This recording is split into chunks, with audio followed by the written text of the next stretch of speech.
अस्सलाम वालेकुम। तो आपके दिमाग में भी यही सवाल है कि क्या हमें अपने आप से प्यार करना चाहिए या फिर क्या हम अपनी इज़्ज़त करें।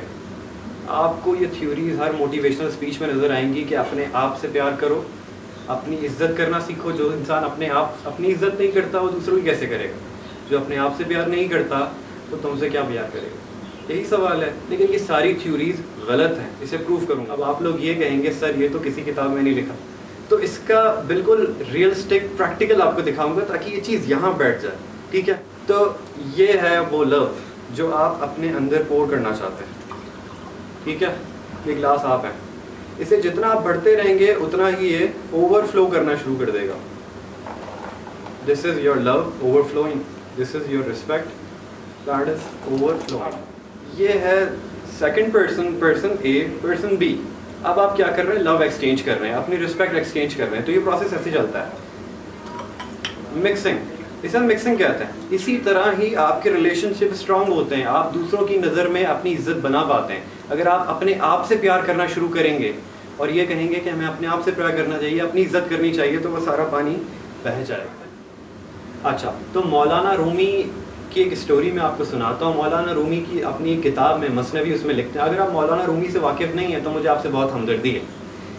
बहुत ही बड़े उलमा हैं वो, और उन्होंने जो किताबें लिखी हैं उसके अंदर एक इस्लामिक पर्सपेक्टिव से भी आपको एक लेसन मिलता है और आपकी साइकोलॉजी और आपकी लाइफ से भी एक बड़े बड़े लेसन आपको मिल जाएंगे। एक स्टोरी में वो लिखते हैं कि एक दोस्त होता है, वो अपने दोस्त से मिलने के लिए एक लंबा तवील सफ़र तय करके जाता है, क्योंकि पिछले ज़माने में हमारे पास जहाज़ ये सब चीज़ें नहीं होती थी।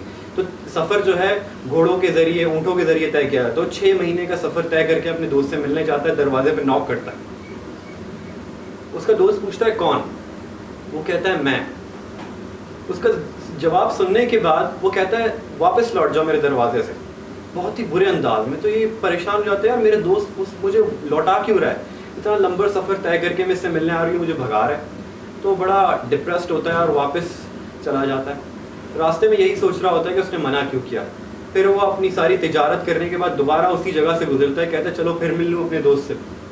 वो कपकपाते हाथों से नॉक करता है, दरवाज़ा खटखटाता है और कहता है कि मेरे अजीज़ दोस्त, मैं जानता हूँ कि दरवाजे के पीछे तुम हो, दरवाज़ा खोल दो। कहता है कौन हो, दोबारा कहता है मैं हूँ। उसका दोस्त जवाब देता है कि मेरे दोस्त, एक घर में 2 मैं नहीं रह सकते, तो ये अपनी मैं वाली आदत ख़त्म कर दें। अगर आप हर रिलेशन के अंदर, अपने बिजनेस के अंदर भी आप ये कहते हैं कि ये मेरा क्रेडिट है, अगर मैं कामयाब हो रहा हूँ तो ये मैं हूँ, तो this is the wrong philosophy. इसकी वजह से आप अपने रिलेशनशिप में, अपने बिजनेस में, अपने फ्रेंडशिप में सफ़र करते हैं। ये मैं ख़त्म करें। एक स्टडी हार्वर्ड यूनिवर्सिटी में होती है, ये स्टडी 40 सालों से चल रही है। ये स्टडी का एक हाइपोथेसिस जिसे कहते हैं हम, रिसर्च की जाती है हर साल अपने स्टूडेंट्स ग्रेजुएट के ऊपर। उस थीसिस का मतलब ये होता है, या उसका पर्पस हम कह लें, कि उसमें ये देखा जाता है कि जो स्टूडेंट ग्रेजुएट हो रहे हैं वो अपनी लाइफ में कितने सक्सेसफुल हैं। सक्सेसफुल मतलब कि वो बिज़नेस में कहाँ पहुँच गए। वो बहुत से ऐसे लोग हैं जो अमेरिका के एक हाथ प्रेसिडेंट भी बना, उसके अलावा बिज़नेस के टाइकॉन्स हैं उन्हीं हार्वर्ड ग्रेजुएट्स में से। उसके अलावा बहुत से लोग ऐसे भी हैं जिन्होंने सुसाइड किया, जो जेल में भी रहे, जिन्होंने कत्ल भी किए।